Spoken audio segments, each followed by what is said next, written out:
आप सबको, हम सबको इस पावन दिवस की बधाई है। हम भाग्यशाली है कि इस पावन दिवस पर हम सब यहाँ टिकरी आश्रम में परमानंद ठाकुर साहब की सौजन्य से हमको एक सौभाग्य प्राप्त हुआ है। गुरुदेव की बड़ी कृपा है कि यहाँ पर हमें प्रभु चरणों का स्मरण करने के लिए सुंदर स्थान गुरुदेव ने ठाकुर साहब जी के दर्शनों से बनवाया है।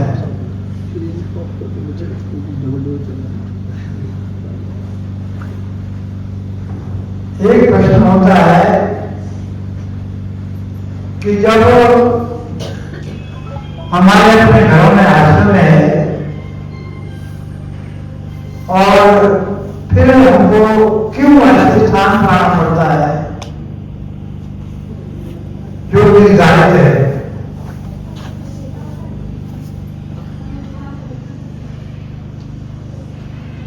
महात्मा से किसी ने प्रश्न किया था कि भाई महात्मा जी आश्रम में ही क्यों आना पड़ता है। कहते बेटा वायु तो सब जगह है ना, फिर ये गाड़ी को एयर स्टेशन पर ही क्यों लेते हैं आप हवा भरने के लिए।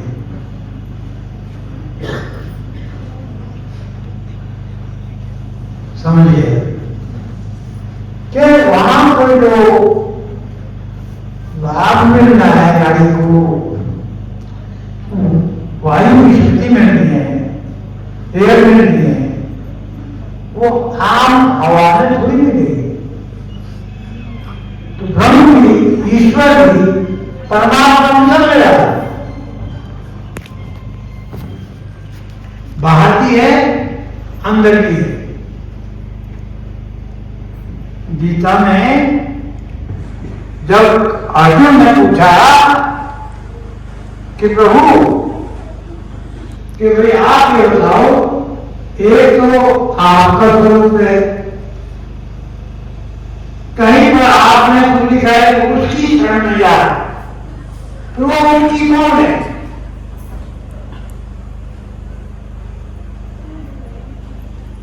कहते हैं अर्जुन, कहते हैं मेरे दो रूप है।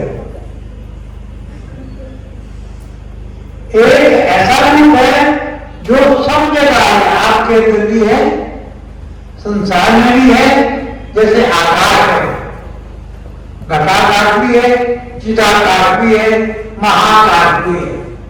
जैसे वायु हमारे आकाश में भी है, हमारे हृदय के अंदर भी प्राणों के रूप में है। परंतु ये हर एक आदमी इसकी प्राप्ति, इसकी अनुभूति नहीं कर सकता, क्योंकि प्रकृति की वजह से वो विवश है। जब तक उसकी साधना इतनी ना हो जाए कि वो स्थूल को भूल करके, ये दृश्य जगत को भूल करके भीतर भूषण जगत को प्राप्त कर सके। कभी कभी वो स्वप्न में प्राप्त कर लेता है, देख लेता है,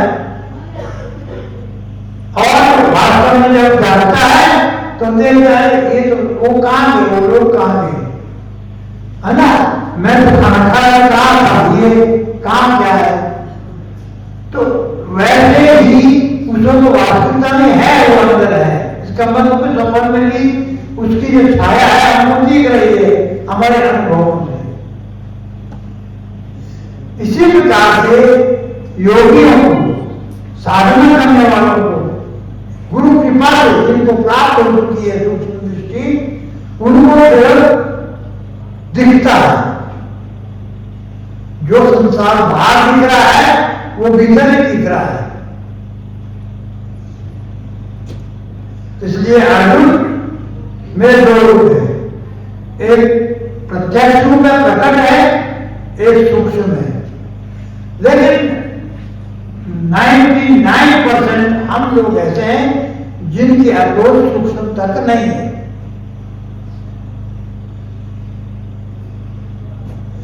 हमको सहारा लेना पड़ेगा स्थूल का, नहीं पता चलता जब तक तत्वदर्शी गुरु हमको राह नहीं दिखाए, तब तक हम माया में भटक जाते हैं। हमको यह पता नहीं चलता कि मुझे क्या करना चाहिए, क्या नहीं करना चाहिए। तत्वदर्शी गुरु जानता है कि इस आत्मा को किस रास्ते का ज्ञान होना है और कहां में ले जाना है। हमको अपने भविष्य में पता नहीं क्या होना है, गुरु को पता है।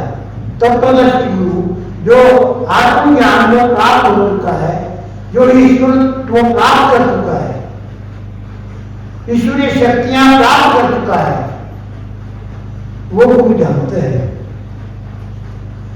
एक तो मुझे घटना याद आई गुरु जी की। ठाकुर साहब गए आश्रम में कि जी मुझे लोग बाध्य कर रहे हैं, मुझे इलेक्शन में खड़ा होना है। ठाकुर साहब की राजनीति में बहुत बढ़िया सोच थी। सभी मतलब हिमाचल गवर्नमेंट में सब जानते थे जो अधिकारी लोग भी है, क्योंकि राजा साहब के काफी नजदीक थे और लोगों की बात को टाल नहीं सकते थे।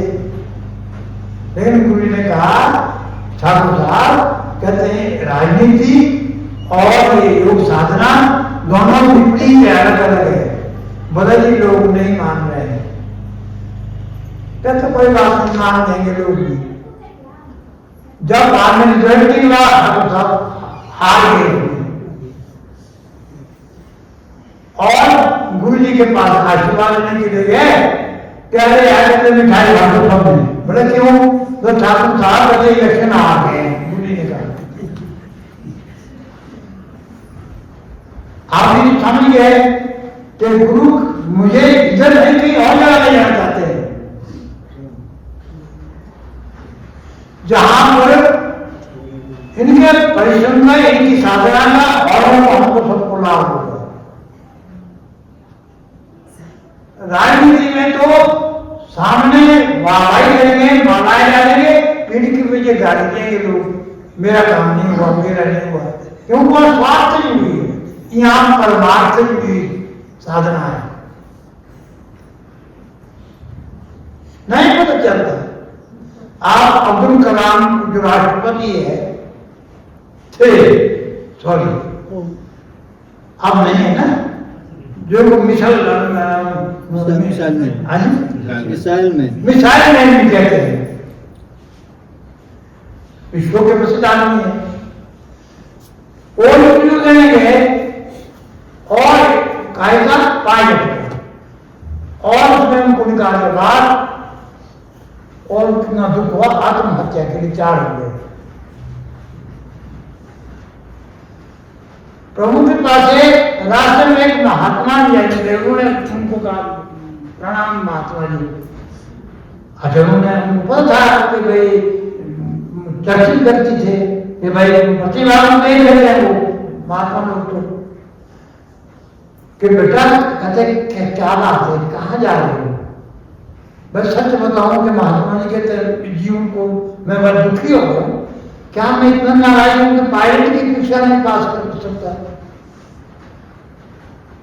और मुझसे जो और थे, मेरे समान भी नहीं थे, वो निकल गए, मैं रह गया। क्या तुम मेरे महात्मा जी बोले, क्या तुम बेटा मेरी बात सुनोगे? बोला हाँ, तुमको नहीं है पता, परमात्मा ने तुम्हारे लिए स्थान और जगह रखा हुआ है, ये तुम्हारा एक उपयुक्त स्थान नहीं है। और हम जीवन में ये गलतियां करते हैं, हम गलतियां निकालते भगवान की। भगवान देखो मेरा इतना सहायता नहीं की। तो आज जो प्रतिष्ठा ठाकुर साहब को आज प्रदेश से लोग चाहते हैं कि हम कब वहां जाए, कब इनकी मधुर वाणी को सुने, कब इनके सत्य से नीच वचनों को सुने, कब हमारे हित की जो बात बोलते हैं वो सुने, क्योंकि इनको ऊपर से जो आ रही है प्रेरणाएं तो स्वतः ही वो निकल रही है। हमें पता है क्या नहीं।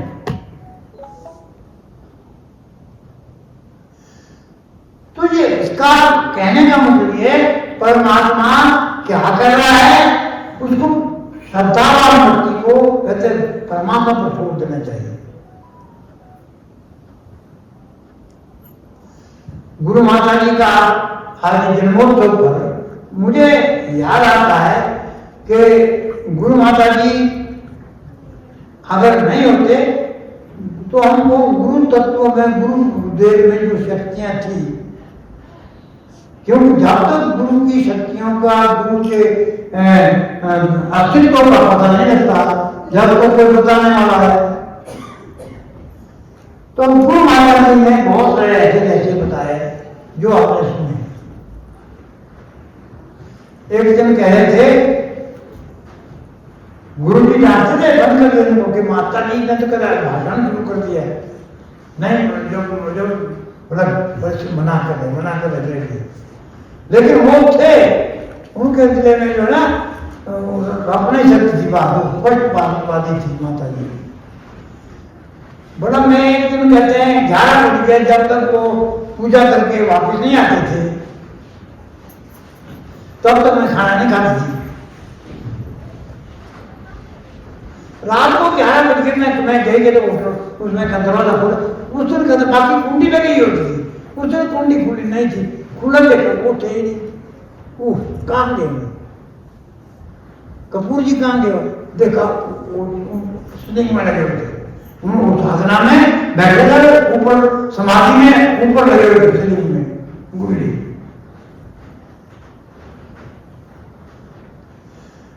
तो गुरुदेव के जो रहस्य है उन्होंने ऐसे बहुत विष्णु हमको हमारे घटनाएं शेयर की।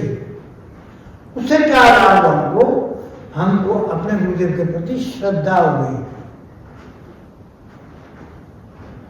जब तक कोई गुरु तत्व को समझाने वाला हो तब तक हमारे हृदय, हम संसारी मन वाले लोग होते हैं, हमारा मन संसार के कीचड़ में रमा होता है, तब तक हमारे अंदर श्रद्धा की जो सुगंध है वो नहीं आती है।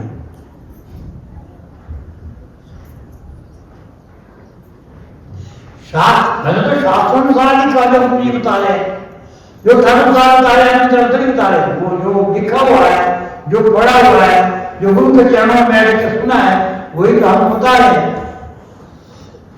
हम क्या बता रहे हैं? जो शास्त्रों में लिखा हुआ है, गुरु जी ने बताया हुआ है। लेकिन फर्क क्या है? किताबें तो आपके पास भी है, गुरुदेव के लिखी हुई भी है, गुरु जी पर पाठ फिर भी जाना क्यों जरूरी है आश्रम में?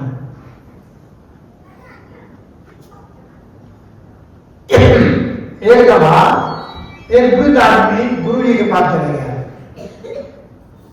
कि गुरु जी मैंने बहुत किताबें पढ़ी है, रामायण पढ़ी है, गीता भी पढ़ी है, सब कुछ पढ़ा है, लेकिन अब समस्या हो गई। समस्या क्या हो गई?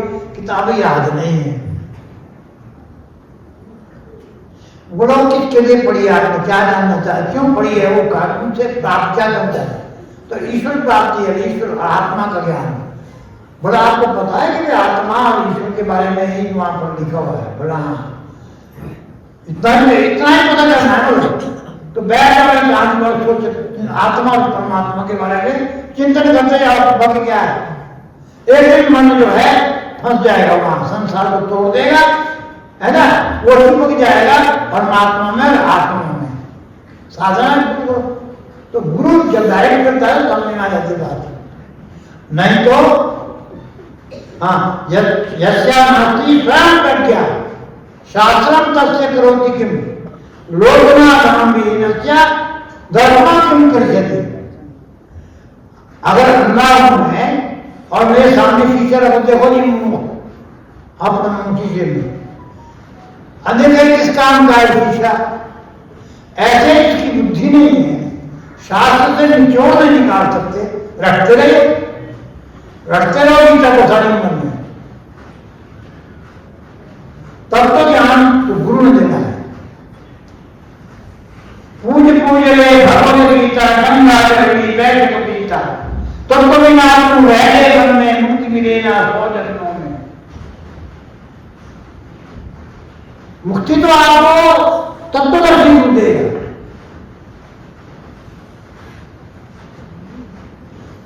और वो ज्ञान आसानी से मिलता होता है, ब्रह्म होता है हमको नहीं, देवताओं को भी, महापुरुषों को भी। एक दफा भगवान शिव जो है ध्यान में बैठे हैं, माता पार्वती आप बोल के प्रभु कहते आप ये बताओ किसका ध्यान कर रहे हैं? बोला मैं मेरे इष्ट कहते राम है, मैं उनका ध्यान कर रहा हूं। ये इस बात को कि हमारी आस्था जहां अगर आस्था पत्थर में भी है तो वहां भी ईश्वर खड़ा हो जाएगा। अगर आस्था ईश्वर पर नहीं है, सामने प्रकट हो जाएगा, सामने प्रकट हो जाए राम, प्रकट हो जाए राम लाल जी, प्रकट हो जाए स्वामी जी, प्रकट हो जाए चमन जी, प्रकट हो जाए, तो हम इनको केवल पत्थर ना समझेंगे, तो शरीर का पिंड समझेंगे, वो लाभ नहीं। अगर श्रद्धा होगी, आपने समझ लिया कि वो जो तत्व मैं बोल रहा हूं वो इनके माध्यम से ही मिलना है। अरे प्रभु कहते हैं भगवान शिव को माता पार्वती को तेरे हुआ ज्ञान करना, एक दृष्टांत है बहुत बड़ा। कचा पूछ रहा हूं कोई सुना रहे तो रो रहा है, देखो सीता के सीते हे सीते, रावण उठा के ले गया। कहते हैं हे सीते, कहते हैं ऐसा चल रहा था उसके लिए। कहते हैं पार्वती वो भगवान है, स्वयं ईश्वर है और मेरे इष्ट है, आप मानो ना मानो। कहते मैं परेशान हूं, छोड़ दे ना। गए जंगल में जाकर सीता का रूप धारण कर लिया। सीता बन के गई जैसे राम बनती है, राम माता अकेली। तो भगवान शिव कहाँ है, आप कैसे पहुंचिया? जब वो भी भटक सकते हैं, माता पार्वती भटक सकती है, तब तो हम कैसे जान सकते हैं? और शर्मिंदे हो गए और माफी मांगी, वापस आई। भगवान शिव ने कहा अब तू मेरे इष्ट की, कहते हैं धर्मपत्नी बन चुकी है, मानसिक तेरा पिता का भी लाड किया है, अब तू मेरी पत्नी नहीं रहेगी, तू मेरी गुरु पत्नी, मेरी गुरु मां है। चाहिए किसको? पार्वती माता ने। और उनको शरीर जब छोड़ा, जब प्रजापति के यहाँ अपने आप देह त्याग दी, उसके बाद नई साधना की, तब जाकर के हिमालय में जब जन्म हुआ, तो उसके बाद जो ना तब नया जन्म लेके तब साधना की। तब वो साधना में ऐसे नहीं जब ले रहे थे, जंगल में गई, तपस्या की, वो माता पिता महाराज उन्होंने कहा मैंने उसकी शादी करनी है। और यहाँ तक की बाद में जाके घास पत्ती खाना शुरू किया, बाकी छोड़ देता है, घास पत्ती भी छोड़ दी, तो उसका नाम अपर्णा रखा गया। बिना पर्ण के, बिना पुत्तम के जीवन बिता रही थी, तब जाकर के स्वीकार की, तब आगे हो गई, उसके बाद भी भाव हुआ। धन भी इस बात के क्यों कहते हैं मेरे इष्ट को तुमने इतना हल्का समझा। तो अब गुरु माता जी को हम देखते हैं कि उनकी इतनी साधना थी। अब गुरु जी तो विद्वान पढ़े लिखे, सब कुछ शास्त्रों के या था, वेदों के या था, सब कुछ जानते थे। ये बात को समझ जाएगी। गुरु माता जी सांसारिक शिक्षा बहुत कम थी,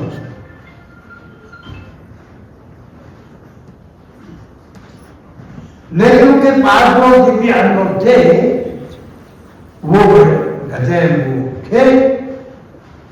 एक दफा पृथ्वी सिंह जी ने कहा कि मुझे स्वप्न कहते हैं मुझे स्वप्न आते हैं गुरु माता जी के यहाँ सांप लिपटे हुए दिखते हैं।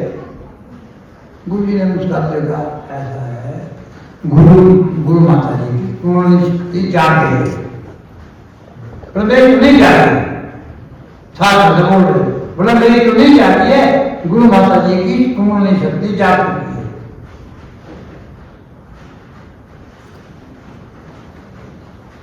तो उनको पता नहीं चलता था गुरु माता जी जब विवाह हुआ था उनका उनको पहले लिख गए थे कुंडली कौन है क्या है और कहते पूरा वो समझ चुके थे कि मेरा पति कैसा है। जब शादी हुई तो शादी में क्या है कि बारात आ रही है जा रही है वहां गुरु माता जी के यहाँ।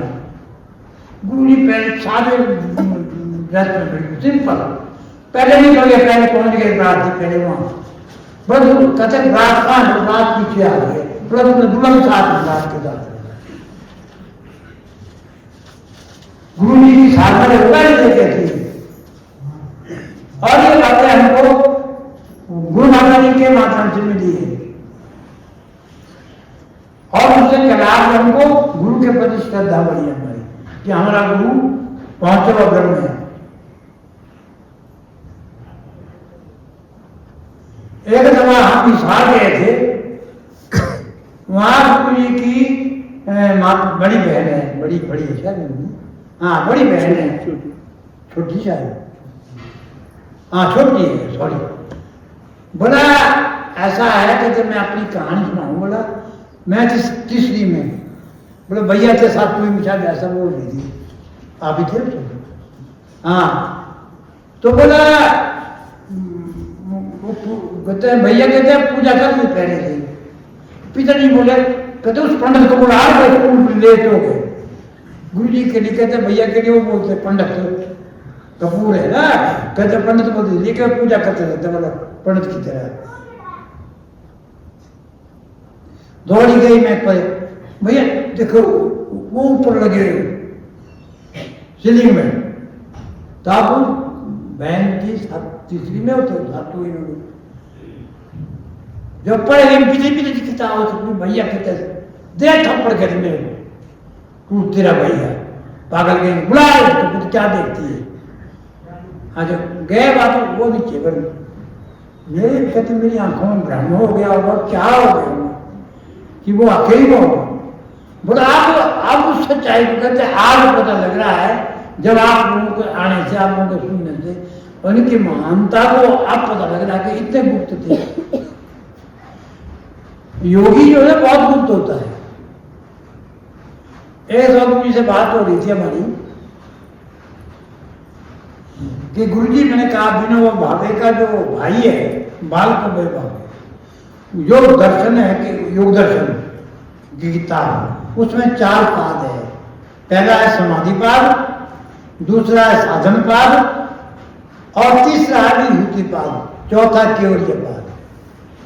उनमें जो है पहले में समाधियों का ज्ञान है और दूसरे में साधन कब समाधियां कैसे प्राप्त होगी। तीसरे में कहते हैं उन समाधियों के साथ योगियों को क्या क्या विभूतियां प्राप्त होती सिद्धियां क्या होती है। सारी रानी माता की मांगड़ी माँ आदि व्यू क्या सिद्धि कर सभी सिद्धियां जैसे प्रभु जी को थी सारी सिद्धियां विराट दिशा में अपने आप लुप्त कर देना आकाशवाद में उड़ना ये सारी सिद्धियां मिल जाती है उनको अगर साधना करे और गुरु सक्षम हो। और चौथा है केवल्य। केवल्य का मतलब है सीधे ईश्वर प्राप्ति योगी कैसे करता है पूर्ण ईश्वर का ही पूरा ईश्वर उन पर बरस जाता है धर्म में समाधि में पूरा ईश्वर केवल ईश्वर में और योगी में फिर अंतर कोई नहीं रहता। योगी गुरु में और ईश्वर में कोई अंतर नहीं रहता। तो हमने कहा कि उन्होंने केवल ये पाद वो विभूति पाद क्यों नहीं लिखा, उन्होंने 3 ही पाद लिखे।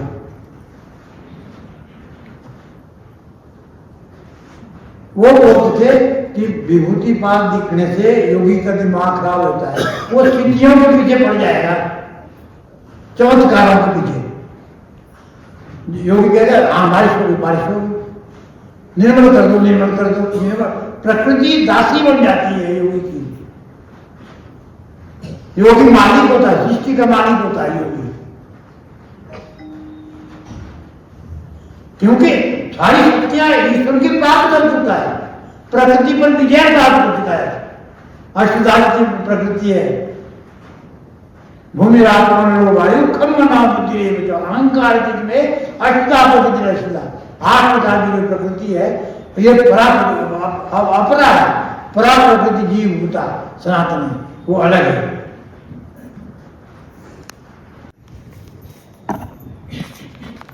ज्ञान से भरे हुए शिष्य, उनका सानिध्य हमको मिलता रहा है, मिलता रहेगा। इन्होंने महाराज जी से कहा था कि गुरुजी मेरा क्या काम है, कहते आपके पास ज्ञान है तो बांटते हैं। और देखो 89 साल चलने वाला है, लेकिन आज तक प्रभु का कार्य मैं करूं जब तक घट में प्राण, प्रभु प्रभु की कर्म बना घर से निकले प्राण। इनका भी सौभाग्य है और हमारा भी सौभाग्य है कि इनके ज्ञान को श्रवण करने का हमको मौका मिल रहा है इस आयु में। और इन्होंने भारत के बड़े बड़े संतों के साथ गोष्ठियां की हुई है। जो रामाचार्य है, जो अंधेरे की वजह से हाई कोर्ट के सुप्रीम कोर्ट के जज ने जो है बताया कि भाई ये यहाँ राम का ही मंदिर था। जब उन्होंने कोटिंग की बगैर देखे बोल दिया इतने पेज पर वेदों में ये लिखा है, इतने पेज पर ये लिख रखा है, इतने पेज पर तुलसी ने ये लिखा है। तो सुप्रीम कोर्ट के जज परेशान हो गए कि क्या व्यक्ति है भाई। और रामाचार्य जी को एक बार एक प्रेस रिपोर्टर उनके पास आ गया। अब जैसे होते थे प्रेस रिपोर्टर अपने आप को बहुत तेज समझते हैं और राम से पूछने लगा कि आपको संविधान आता है, भारत का संविधान? रामाचार्य से पूछ रहा था। तो रामाचार्य बोलते मेरे को पूरा ग्रंथ चाहिए पूछो। अब एक ग्रंथ और वो क्या है ढीला हो गया, फिर कई से पूछो हिंदी में पूछना चाहे कहते मुझे जबान साफ समझा। और सुप्रीम कोर्ट में जैसे पता नहीं संविधान क्या है। तो देखिए भारत की संस्कृति कितनी महान है, भारत के लोग कितने महान। और उनके साथ उन्होंने रामाचार्य की अध्यक्ष थे, जहां वहां पर इनका इंग्लिश स्पीच थी और इनकी स्पीच में थोड़ी गलती निकली तो रामाचार्य ने बताया कि ये नहीं, ये ऐसा नहीं, ऐसा है। वेदांत वेदांत की गोष्ठी थी। आप देखिए वेदांत पर रामाचार्य जैसे महापुरुषों के साथ जिन्होंने गोष्ठियां की हुई है और गुरुदेव की कृपा से आज वो हमारे साथ है। और चौहान भाषा में इन्होंने श्लोक लिखे हुए पूरी गीता, कभी इसे पूरी चौहान भाषा में पूरी गीता श्लोकों में है, जिसको मान्यता दी है हिमाचल सरकार में और हिमाचल प्रदेश की लाइब्रेरी में एक बार गोष्ठी हो रही थी, गीता पर गोष्ठी हो रही थी। तो इन्होंने चौहान भाषा के 300 शब्द बताए उस गोष्ठी में संस्कृत के। जो चौहान भाषा का 300 शब्द शास्त्र ने बताया कि चौहान भाषा का भी है और संस्कृत में भी है। तो एक बार प्रोफेसर दे रहे थे बात में, तो वो कहने लगे कि भाई ये जो प्रबंध शास्त्री है जिस तरह से बता रहा है कि चौहान भाषा 300 शब्द ऐसे हैं जो संस्कृत के हैं। इससे तो लगता है ये साबित करना चाहता है कि संस्कृत चारों भाषा से बड़ी है। ये बोलने के लिए विवश बोलने के लिए कि चाहता है दोनों साहित्यिक ये साबित करना चाहते हैं कि चारों भाषा से संस्कृत बनी है, ना कि संस्कृत से चारों भाषा बनी है। तो आप देखिए अपने चारों भाषा के 300 शब्द बता रहे हैं और 435 में आलू पहाड़ी में जब पहाड़ी में जो उन्होंने गीता लिखी है 2000 करके मैं वो सुनाना चाहता हूँ। दिखाई दे रही है प्रेरणा बृहस्पति जी दिखाई दे रहे हैं, इसलिए प्रेरणा हो रही है। जो मैंने चारों भाषा में गीता लिखी है तो मैं कुछ 4 लाइनें पढ़ के बताऊंगा। तो ये हमारा सौभाग्य है कि जो सानिध्य है वेदों पर भी इन्होंने क्या लिखी, कौन सी किताब है वेदों पर जो किताब लिखी है वेद बोधिका महाराज जी का वेदों पर लिखे वेद और योग संजीवनी और वेद वेदिका वो विशाल कारणों से प्रकाशित हुई है किताब है जो वेदों पर है। और हजरत वाणी की वेदों पर उन्होंने कौन सी है हजरत वाणी कौन सा हजरत वाणी ने लिखी है वेदों पर वाणी ने लिखी है उस पर क्या नाम है सामवेद पर सामवेद पर लिखा है यजुर्वेद की इन्होंने यजुर्वेद से लिखा है वाणी जी ने सामवेद से लिखी है जो कि महाराज जी जैसा चाहते थे उस तरह से लिखी गई है। जब गुरुदेव ये बात कर रहे हैं कि वेदों पर इस प्रकार से लिखना है भैया हम लोगों ने तो 2 भी विद्वान लिख सकते हैं हजरत वाणी और परमानंद शास्त्री जी वेदों पर कोशियापुराश्रम में महाराज जी के अनुसार तो वो दोनों विद्वान आज लोगों में उपस्थित है। एक कक्षा को प्रवचन देके चले गए, दूसरे आए हमारे पास है। तो इससे बड़ा सौभाग्य गुरु के भक्तों का हम सभी कदमों से मौत भी तपेश जी राकेश जी महिमा जी सब आए हैं सिनेमा से कौशल्य जी भी आपको मिली कौशल्य जी भी आपको मिली ये सभी आए हैं सिनेमा से और कोडवर से कुमारसर से। हालांकि हमारा स्थानीय तौर पर कार्यक्रम था लेकिन फिर भी प्रमुख का प्रेम इतना विस्तृत है कि कहीं से भी प्रेम वर्ष भक्तों को बना सकता है। तो मैंने बात कर रहा था कि जब एक और बहुत बड़े विद्वान थे महाराज जी के पास वो प्रधानाचार्य जैसे प्रिंसिपल रहे वो भी महाराज जी के पास बैठे थे। तो मैंने प्रिंसिपल साहब से कहा कि आप लिख लेंगे जिस प्रकार से गुरु जी ने कहा है वेदों पर किताब। तो प्रिंसिपल साहब मेरे को बोलने लगे कि मुझे 10 साल और पढ़ना पड़ेगा तब मैं वैसा लिख सकूंगा जिस प्रकार से गुरु जी चाहते, लेकिन वो नहीं लिख सके। और शास्त्री जी और हजरत वाणी जी ये काम किया। तो ऐसे अच्छे विद्वानों का सानिध्य हमको मिला है, इससे बड़ा और क्या सौभाग्य हमारा हो सकता है। तो ये जो गीता है इन्होंने चौहानों भाषा में लिखी है तो और उसके सुनाना चाहते हैं तो अवश्य शास्त्री जी सुनाने। और जिसको पसंद आए वो रिकॉर्ड कर सकता है। गीता सुनो तुम सुख के कौतुक लाओ प्रभु राम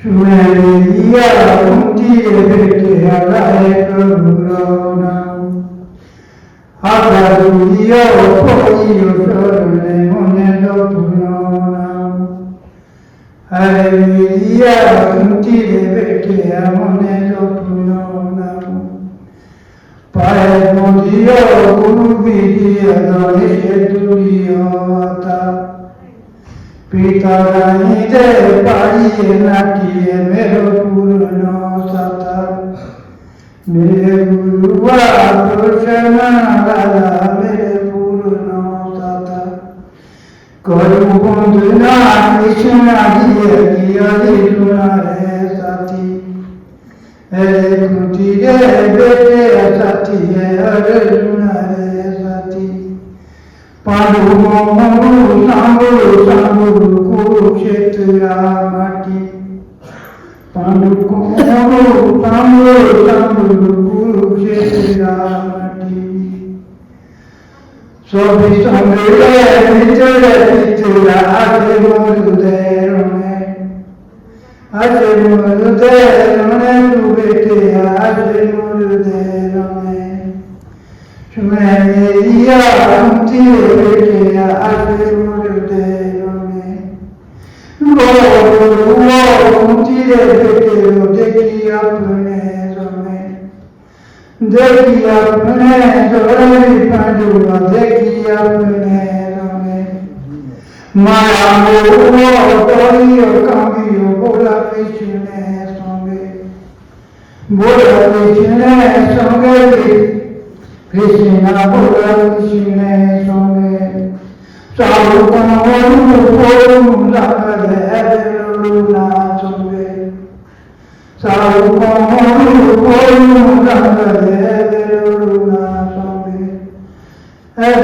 लूना संगे न कृष्ण लूना संगे गुरु द्रोणादि भीष्म संगादि बाहु की लाऊ कृष्ण बोले तो आपू बाहु की लाऊ दूर से कुटने जोगी जाऊ के लिए मेरे कृष्णा बोले दिया जाऊ के लिए अभी बहुत कम बाकी तो गवाइयों पर है मैं तो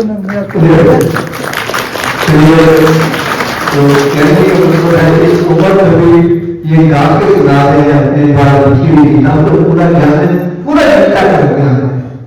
सारे जितने श्लोक है 700 श्लोक इन्होंने 700 श्लोक गीता में 14 लिखे 700 श्लोक और वो किताब हिमाचल प्रदेश सरकार ने उसको मान्यता दिया और लाइब्रेरी में पढ़ी हिमाचल सरकार की, हमारे पास नहीं है। तो इनका प्रयास देखिए कि किस प्रकार से अपने ज्ञान को, गीता के ज्ञान को, भारतीय संस्कृति के ज्ञान को का विचार करना करते हैं और करते आ रहे हैं। तो इसके बाद हम इनका बहुत बहुत धन्यवाद करते हैं कि इतनी उम्र में और विश्वास से रखे इनका बड़ा ठीक है। जब इनके घर में हम गए थे तो इन्होंने भी आसन करके दिखाया, तो वहां पर 8 साल के बच्चे से लेकर 88 साल के 88 साल के बच्चे सबने आसन करके दिखाया 4 पीढ़ियों में। योग साधनासन मुस्लिम है, शादी के परिवार में 4 पीढ़ियों में आसन करके दिखाया, तो इससे बड़ा क्या सौभाग्य हो सकता है। तो इन्होंने अपने परिवार को पहले बनाया है, अपने को आश्रम बनाया है, फिर परिवार को बनाया है और ऐसा परिवार बनाया है कि 4 पीढ़ियां योग का प्रदर्शन करके दिखा दे। तो ये है गुरुदेव के नक्शे कदम पर चलने का एक तरीका, एक प्रेरणा कि हमको किस प्रकार से गुरुदेव के नक्शे कदमों पर, उनके कदमों पर आगे चलना है। तो ये हमारा सौभाग्य है, हम बहुत बहुत धन्यवाद करते हैं। इसके बाद आरती होगी, आरती के